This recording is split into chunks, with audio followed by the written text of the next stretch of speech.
blush. Hey guys, welcome back. So today I'm starting out with the Maracuja oil by Tarte, and we were so excited that my new camera does autofocus, so that's why Brooke is pulling a silly face. But we're starting out with this Maracuja oil because Brooke has very dry skin and foundation tends to cling to her skin in the worst possible way. So I'm rehydrating her skin with some oil, and I'm also using a moisturizer on top of that as well.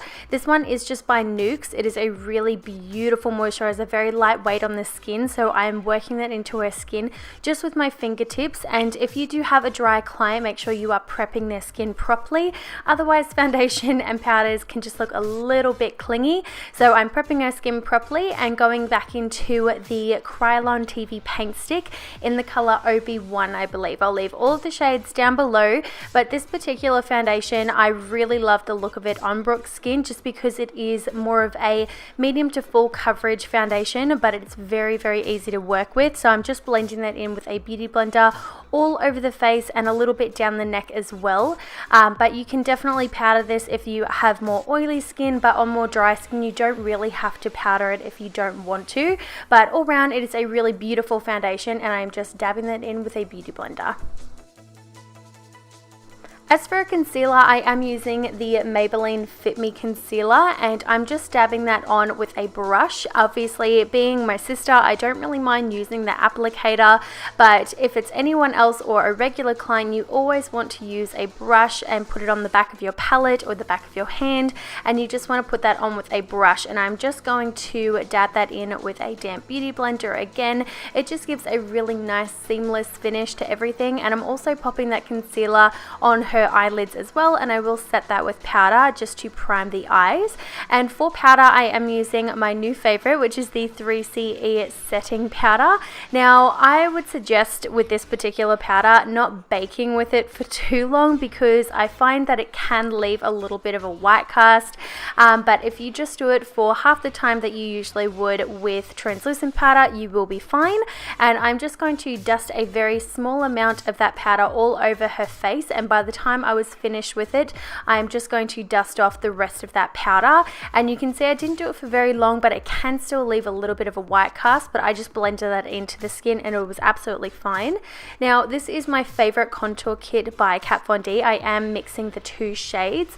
I'm going to start off with that middle shade, and I'm going to use that more so as a bronzer. So I'm just going to do that around the perimeters of her face, and then going in with the contour shade, which was the light taupey color, which is going to give a really nice kind of shade or shadow towards the cheekbones, and it's going to just slim her face down a little bit.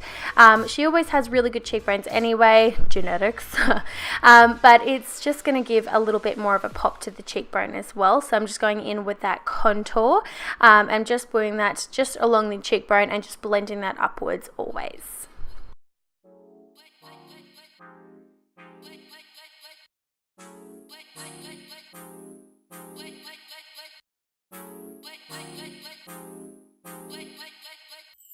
So this is probably my favorite, very loved palette. I'm showing Brooke how much champagne pop I've used. She's so funny. Every time I watch this over, I always crack up. But I'm going in with Rose Spritz, which is the really nice, sheeny kind of blush. It has a little bit of a gold reflux through it. It's absolutely gorgeous. And I'm just doing a very small amount of that on the cheekbones, and then going in with champagne pop. You should see her face when I show it. It is so beautiful. It is like the best, as you can see. She is loving it. But I'm popping that all over her cheekbones and just above the brow bone as well. If you put it above the brow bone, it will give a little bit of a lift. It just looks really beautiful. And I'm also going to pop that just along her cupid's bow, and also just down the center of the nose also. Now for brows, I honestly envy her brows so much. They're so full to start off with, but I am just going to fill them in using this PONI Cosmetics just brow pencil, and this one is in the color Blonde from memory. Again, all products will be listed down below, but I'm just filling in her brows. She likes them to look very, very full, so I'm just going to mainly focus on that end of the tail of the brow, and then just going to flick like natural hair flicks at the very front of it and not fill it in too much. But I really love filling in her brows. They're just so amazing. It's so unfair, but I love filling them in because they just look so beautiful, and she has very, very beautiful brows. Very blessed.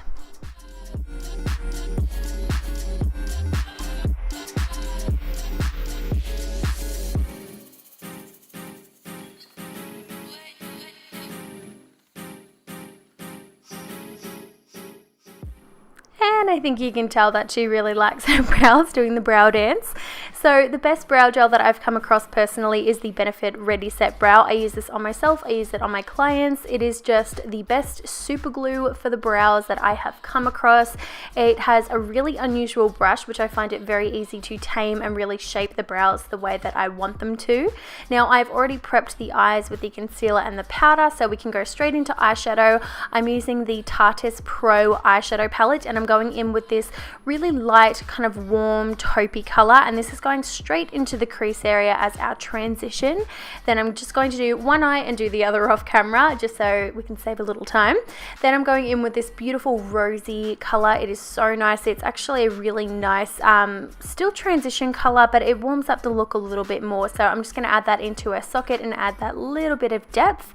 Then going in with the best color in the palette, and that is this really warm orangey, just delicious color that I just am obsessed with. And I'm going to be doing a halo eye on her today, so I'm just going to place this on the inner and outer corner, and this is just going to leave that nice space in the middle for a really light color as well, kind of like a spotlight almost. But I'm just going to blend in between every single eyeshadow application just so there are no harsh lines. Then there are these gorgeous metallic shades on the edge of this palette, and I'm using the goldish color. It is so beautiful. I can't even tell you, and this is like my favorite product ever for a lighter glitter. This is the Makeup Forever, I think these are called shine powders or diamond powders, and it's a beautiful gold. It's number 4. Then working onto the lower lash line, I'm taking a darker brown and also that orange, and I'm going to run that along her lower lash line. So first starting off with the brown, I'm going to do that really close to the lash line, and then I'll be smoking it out with the orange. That's going to give it a really nice hazy look.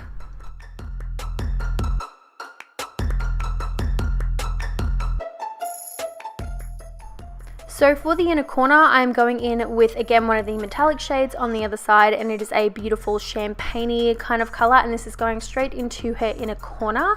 And I'm going to be mixing the two lightest shades in the palette, and I'm just going to be doing that on her brow bone. And I love, this is like one of the best parts of an eyeshadow look, I think, just separating that actual brow bone from the eyeshadow and just making it look really clean. Then going in with a bit of mascara. Obviously with any clients, you can use your disposable mascara ones, or they could provide their own mascara if they like, but I just like to use this with a little bit of just mascara and the spoolies. I find it works really well, and it's very sanitary and very hygienic. So I'm just doing a quick coat on her top and bottom lashes. She, again, is very blessed with beautiful lashes, so I'm just going to do a quick coat of that. And the Benefit There Reel is really nice. It's very water resistant, and I find it's quite hard to get off, so it is good just for a all day kind of mascara. Then I'm just going in with some corner lashes. Again, like I said, she's got beautiful lashes to start off with, so I'm just doing a little bit of more drama on the outer edge, and I'm just going to place those down after the glue goes tacky after about 30 seconds or so. And I do like to clamp these down with the tweezers just so they really merge with your natural lashes.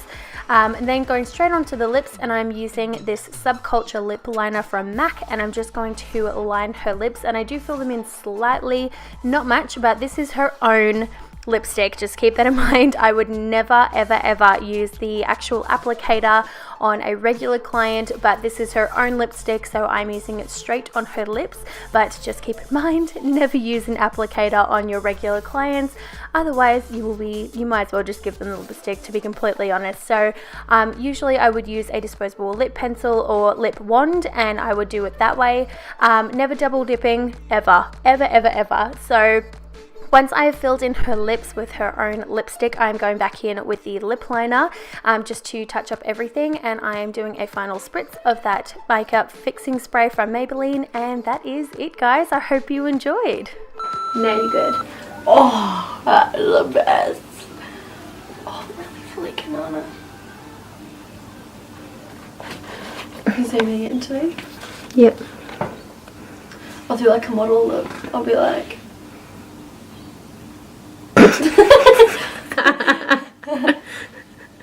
Girls go like... You know. Like, where's your lip gone? I don't know.